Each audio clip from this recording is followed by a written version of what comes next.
আল্লাহ কি যুগ আইলো, সবজির এত পরিমাণ দাম কমে গেছে, ধান বিক্রি করতে পারি না।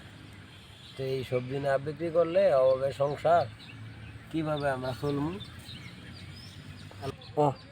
আল্লাহ একটা ব্যবস্থা করে দাও, যাতে একটু সবজি বিক্রি করে তারপর। না না, আমি তোমারে দিলাম, তুমি এটা দিয়া লও, এনে আছে, এটা দিয়ে তুমি পোলারে মার্কেট করে দিও। না না ভাই, আরে সবাই তো সমস্যা থাকে, তুমি লও।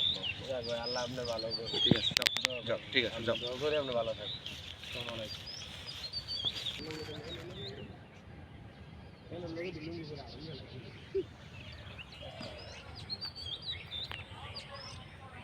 আরে আলা এত ভিডিও রইল। 5 সেকেন্ড 10 সেকেন্ড 20 সেকেন্ড